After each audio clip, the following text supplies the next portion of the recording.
You're listening to the Cleveland Browniacs, a show where two moderately intelligent guys attempt to make sense of the Cleveland Browns.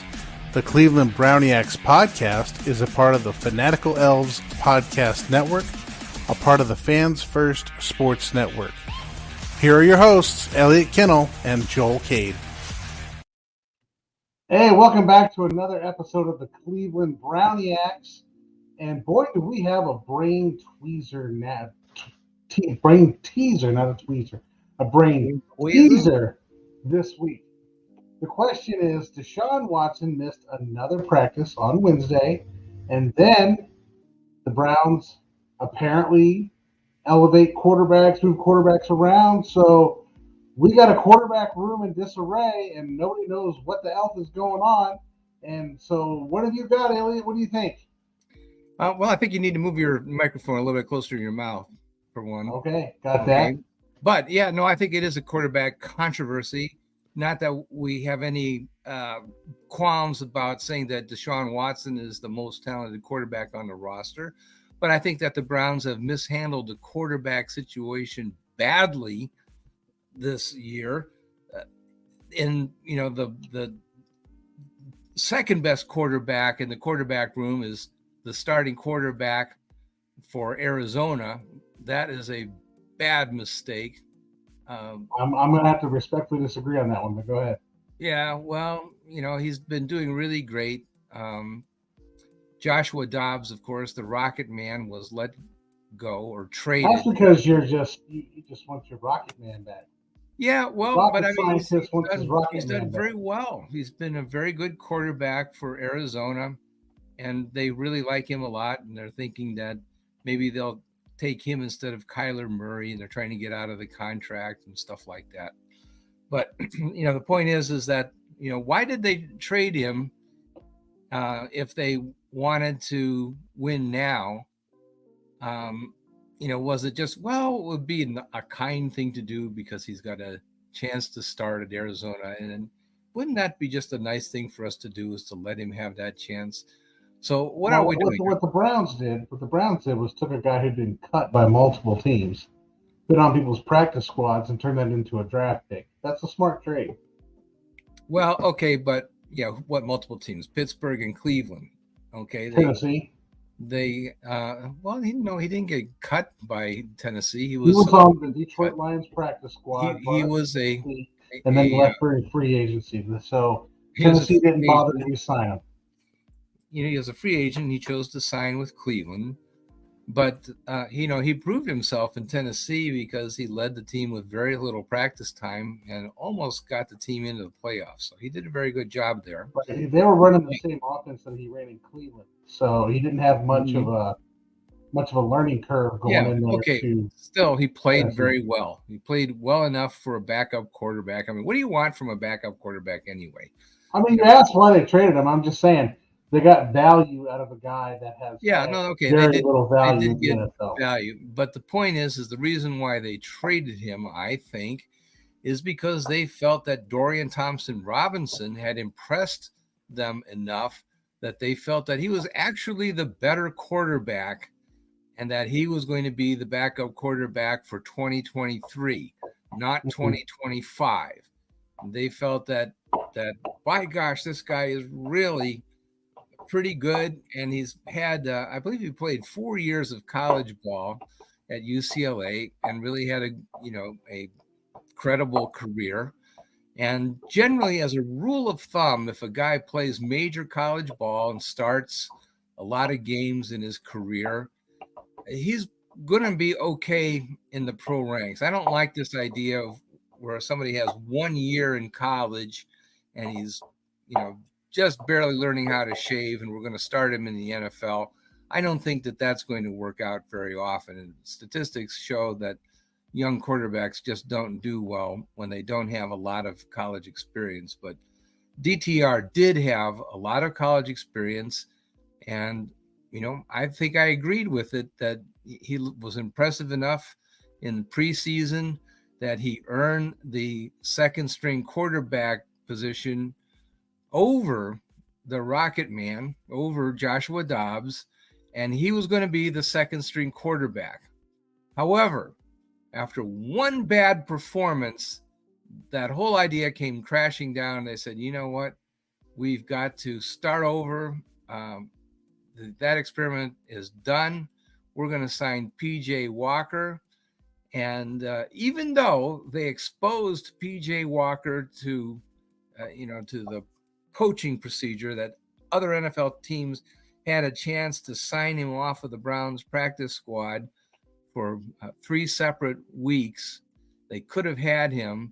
Now they decided, okay, we're going to elevate him to the big team, have a start this week potentially, and if he does well, presumably they'll give him a permanent roster spot. But I think, my gosh, they're playing with fire. If he's really that good, they should have had him on the 53-man roster all along.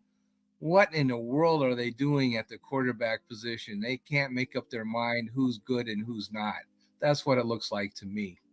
I mean, I think when I look at it, I think they fully expected Deshaun Watson to play against the Ravens. When that didn't happen, the only quarterback you even have active is Dorian Thompson-Robinson, and you got him playing in Deshaun Watson's game plan, which probably wasn't a game plan that was set up for Dorian Thompson-Robinson. So then you're asking him to be someone, basically be someone he's not, while playing his first NFL start. We're talking about a rookie in his first NFL start. So we're not getting miracles out of the guy. We're getting the first NFL start, and that start wasn't even designed for him. It was, I'm stepping into Deshaun Watson's situation, and he just wasn't ready for it yet. I mean, to give up on, I don't think you're giving up on him by starting PJ Walker. I think if you're going to use Dorian Thompson-Robinson as your backup quarterback, you have a game plan for him. Okay? Given that he's a rookie, given that he's never started in the NFL. PJ Walker, you have a different game plan. Okay? He started in the NFL. He actually looked pretty good through a couple starts at Carolina. You give him what he's good at, which is what, in some respects, Deshaun Watson's good at, are RPOs, read options, a lot of rolling out, a lot of standing back and throwing the football. I'm not sure they're giving up on DTR as much as saying, right now we have a better chance to win with the game plan that we currently use. So if Watson can go, we've got it in place. Well, yeah, no, I think it's a lack of planning. I think if they wanted, I think they should have had 3 quarterbacks all along, and especially as soon as they realized that I will agree with that. Potential health problem with Watson, they should have had 3 quarterbacks on the roster ready to go. Quit trying to play games with the roster spots and try to get this extra reserve. I don't know who they were trying to protect, some, I don't know what offensive lineman or linebacker or somebody that they thought that they couldn't risk. Trust me that there aren't that many good players on the Browns 53-player roster. They should have protected the quarterback. They needlessly exposed PJ Walker to being signed away by another team. They got away with it. I expect that after Sunday's game, they will but actually sign him to the 53-player roster with a quote-unquote permanent roster position, rather than use the temporary elevation rule from the practice squad so that no team can get him. Now, to clarify, the practice squad, I believe, still has the rule that you can't protect the practice squad player 7 days a week. After the game on Sunday until 4 p.m. Tuesday, if they're on the practice squad roster, they can be signed away by any of the 31 other NFL teams. And the other non-protected practice squad players can be signed any of the other days of the week until I think Friday. And so, that they say that they're protected, but they're not that protected. They're only more protected than the average players, so that if something develops during the week, you can't sign them away at the last minute. But and that happened to the Browns. You will recall Garrett Gilbert got signed away from the practice squad, even though he was a protected player. So the Browns are playing with fire, where they've got a third-string quarterback that everybody knows is pretty good for a third-string quarterback, and they were lucky that he didn't get signed away so far. But it's just a matter of time before somebody decides that they need a guy that has a winning record as a starter as a third-string quarterback. I think it's absolutely nuts to try to be a cheapskate and save that roster spot for somebody else. It's a fifth-string safety or something like that. Come on, you've got to use that on the quarterback. I would agree with you on the third quarterback. There needs to be 3 quarterbacks on the roster. What are you going to do if Deshaun Watson can't play and then Dorian Thompson-Robson's out there starting, then he gets hurt? Who are you putting back there? I don't. Yeah. You're just. Lord only knows what you would do if you had to go sign somebody, and you had 3 days to prepare for a game, and you wanted to win the game because you're still in contention. It's not like you're trying to get draft choices because you don't even have a first-round draft pick next year. So, come on, this is crazy. Right. I mean, you need 3 quarterbacks on the roster this season. Period. I just want to say something about this Deshaun Watson thing. I mean, he's probably not going to play. And I've said this on my podcast. I've said it on other podcasts. If he's not 100%, don't trot him out there against the 49ers. Just don't. Just let him heal. Just let him heal. Every team in the AFC North is probably going to lose the 49ers. So that game is probably not going to have any significant meaning in tiebreaker positions or situations. The only thing you're going to lose out on is the loss in the W column, or in the L column. You get a W. You get an L. You get a loss. That'll hurt you. But if you have an overall record that's tied with everyone else, the first thing they're going to look at is in the division record, and that's not going to have anything to do with the NFC West games. I just think at this point, just let him heal, get him right, however long it takes, get him right, and let's go forward. Didn't we do this experiment with Baker Mayfield 2 years ago? Where we never let Baker Mayfield get right. Yeah, I mean, Baker Mayfield. He got hurt. Playing hurt was that a smart idea? Why don't you go out there, Baker, even though you're playing hurt, and play at a substandard level? That was not smart. So why do we think it's a good idea for Deshaun Watson to go out and play hurt at a substandard level? Well, I think that's smart. Why is it, and now in Watson's case, we believe that with rest and treatment, he can come back to 100%. With Mayfield's case, there was no chance that season that he was going to be 100%. So Why do we want to have Watson risk further injury and not have the chance to come to 100% functionality with the shoulder? Why do we want him to come, we think he ought to play, we ought to think he ought to play hurt. That's really, no. Well, there's always that dynamic in the coaches want to win. They want Deshaun Watson out there. The front office has that long-term view, like, hey, let's just make sure everybody's healthy. We can win games down the road. I mean, the Browns have a good team. I'll say this also. I do not believe that the 49ers are unbeatable, backup quarterback or no. I don't think, if you watch Well, hold on, Ellie, because you're getting into our next segment. Let's do our commercial and let's get into that. Okay, let's do a commercial. After the commercial, after Watson makes his money off us and our backs, we're going to get into this week's games. Because believe it or not, the Browns are actually playing a game against an actual opponent, and we have yet to. I don't think there's anybody out there in Brownsville talking about it. All right, after the break, hang on. Okay, we're going to talk about it.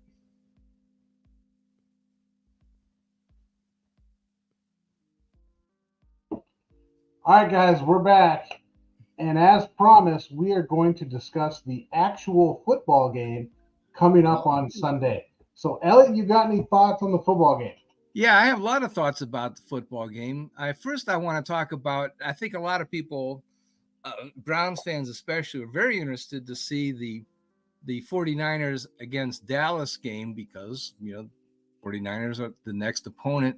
And it was really scary because the 49ers just beat the tar out of Dallas. No question about that. It was a brutal, brutal, brutal loss for the Cowboys. But I saw a different game than a lot of people saw. A lot of people thought, oh my gosh, the 49ers are the most incredible team that we've ever seen. It's just incredible. They have no weaknesses. What a fantastic team they are. But what I saw really was just a really bad game by Dallas. I saw Dak Prescott. It seemed like, like Animal House where they would yell food fight and everybody would throw food.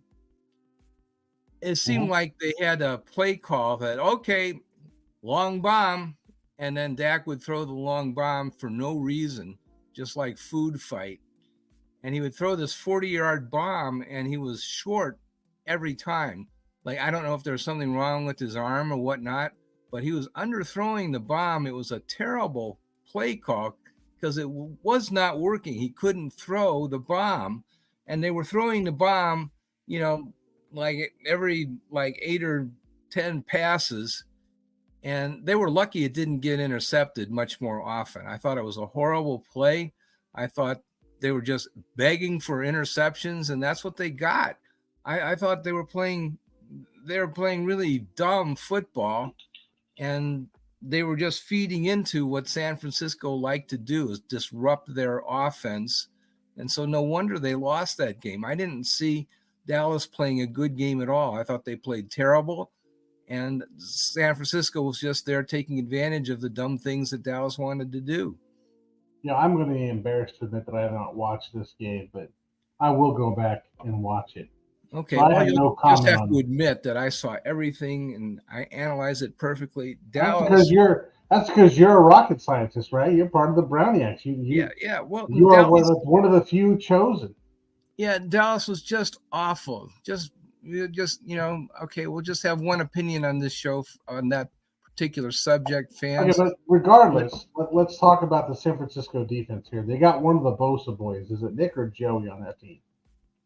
I don't remember which. It doesn't make any difference. They're clones, and they're both really, really good. Got one of the Bosa boys going up against. They're from Ohio State, and they're going up against our Ohio State kid, the 500-pound offensive tackle, and so the Browns are going to have to protect their quarterback regardless, because oh no, he's just going to run away. We've got a mobile quarterback. Run away. So Elliot's putting up the graphic here. He's going to have to start a slideshow. There we go. Yeah. Okay. So again, for those who are not seeing the visual, just listening to us, we've got multicolors.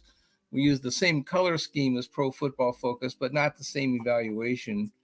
We're not going with Pro Football Focus's idea of grading each play, but we're kind of coloring according to who we think is really good and who is maybe not so good. Blue means that they're a superstar. Green means that they're above average. Yellow means that they're average. Orange means below average. And red means that there's a problem. And we're showing here the 49ers offense on the bottom and the Browns defense on the top. And what stands out here is that the Browns once again have an advantage on the line of scrimmage. There's a big mismatch.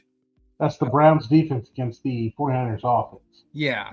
We've got the meat and potatoes on the defensive line, and the 49ers are not really that good in the trenches. Look on the right side of the 49ers offensive line, Colton McKivitz and Spencer Burford, and they're not really that good. And I think that Dalvin Tomlinson at defensive tackle and Zadarius Smith, defensive end, they're going to be able to break through there, and they're going to be able to get to Brock Purdy. We're going to see how Brock Purdy responds to pressure. He didn't have to do that much against Dallas for whatever reason. Dallas just wasn't able to pressure Purdy that much for reasons that I really can't comprehend. I just don't really understand what they were doing. I guess they were able to just sort of run away from pressure. But in any case, I think the Browns have left to right. They've got good athletes that are going to be trouble for San Francisco. Now, so on your graphic, just for people who are listening, Trent Williams is in blue, Aaron Banks, left guard, is orange, Jake Brindle, the center, is in green, Spencer Buford, the right guard, is in orange, and Colton McKivitz is in yellow. So you have a very under average, below average offensive line right now. Against an above average defensive line with Myles Garrett in blue, Shelby Harris and Dalvin Tomlinson in green, and Sedarius Smith in blue. Yeah. By the way, I had Deebo Samuel didn't get very good grades from Pro Football Focus. I don't know what the issue is there, but he's normally a superstar, and I probably should have given him a light green. That's probably a mistake. So this is how that offense works, though, because we've seen this for a long time. If you start getting these linebackers playing up to play the play action, then you've got Ayuk and Samuel and George Kittle running all over the place downfield. Yeah. If you start playing back to deal with Kittle, Samuel, and Ayuk, you start running Christian McCaffrey, and then you've got to deal with that situation. That's what makes the offense dangerous. Not so much as that they line up players and they can beat you one-on-one, is that Kyle Shanahan will scheme you to death. And he's good at that. Except when he gets to the Super Bowl. They do have their superstars on offense, Ayuk, Williams, and Kittle this year playing at a very, very high level. And McCaffrey also is really playing at a great level as well.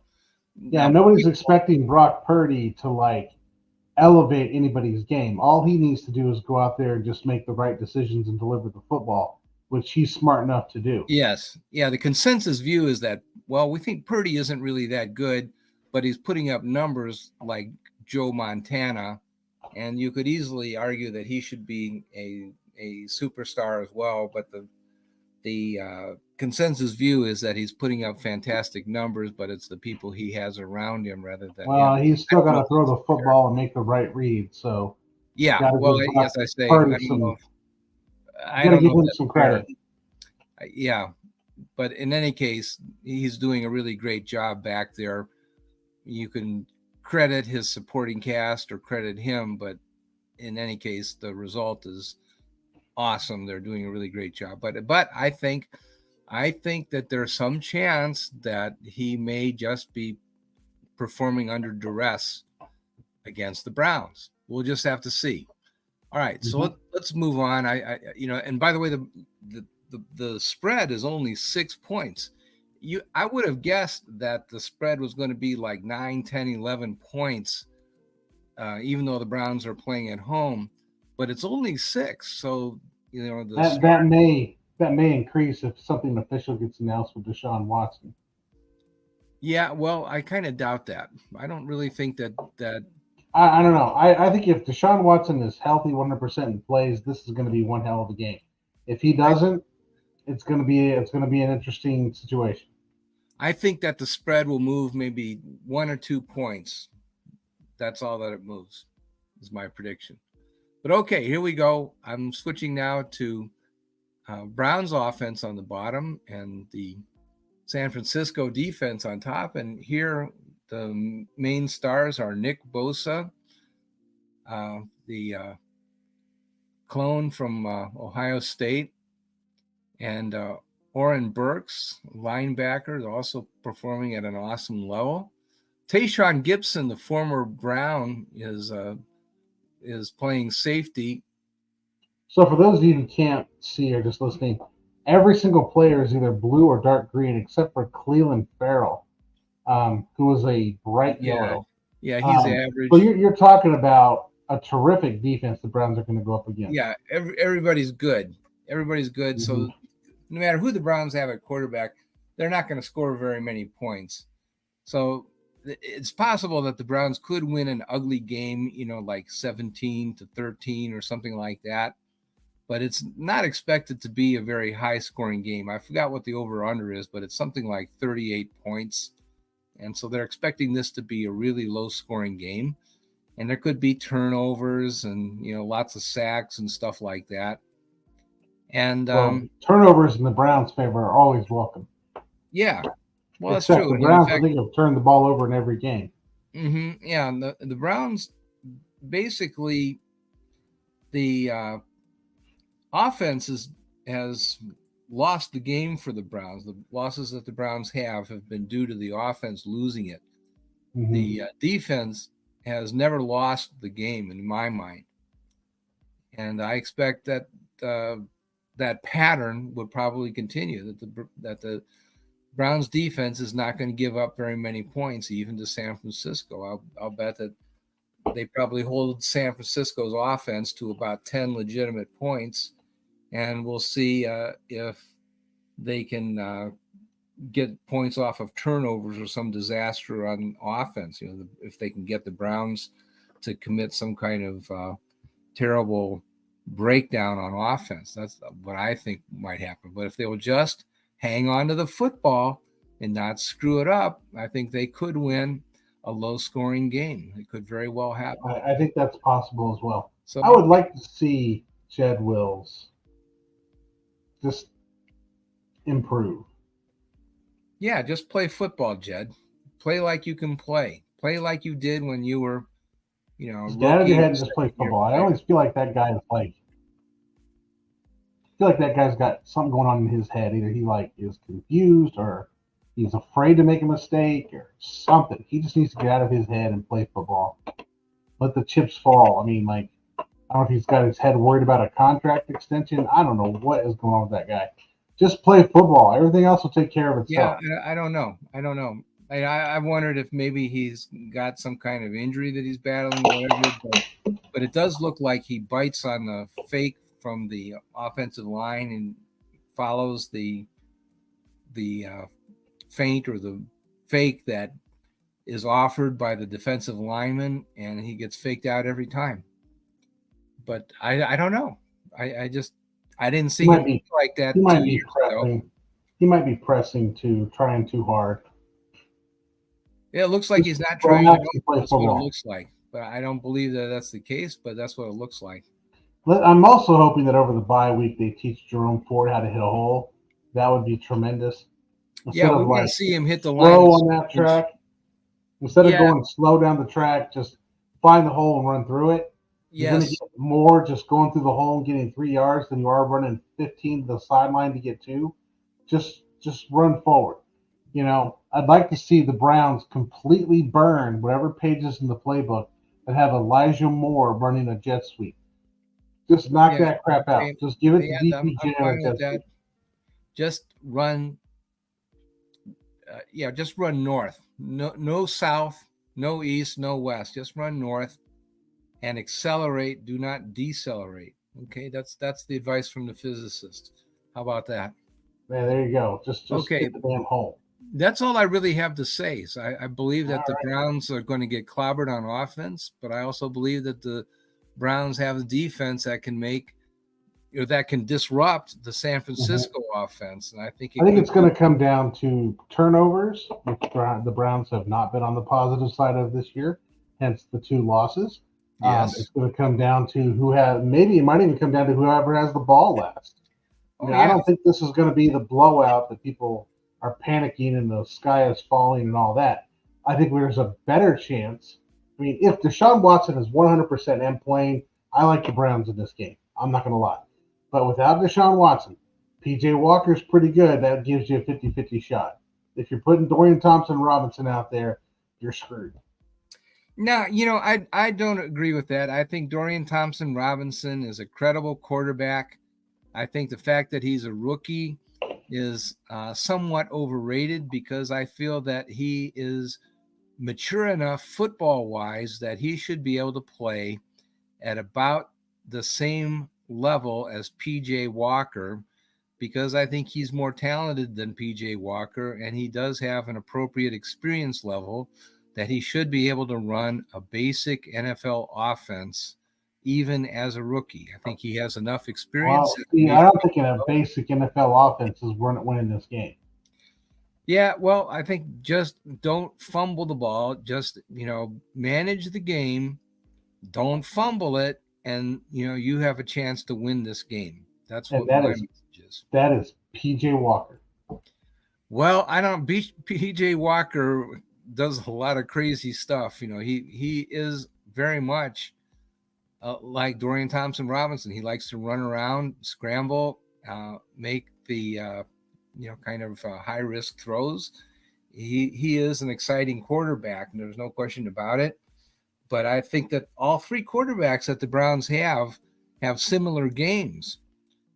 Mm-hmm. And I think Thompson-Robinson has more ability than Walker.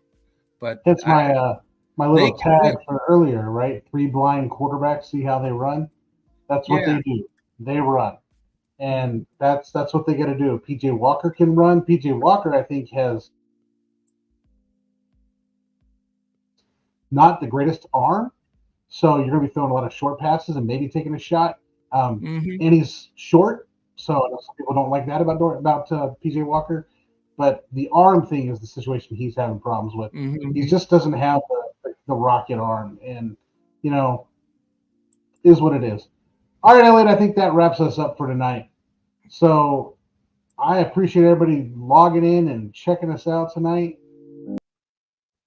Next week, we'll be back. I am sure we'll have a lot to say about this football game, and we'll have a lot to say about the week coming up. Any last words?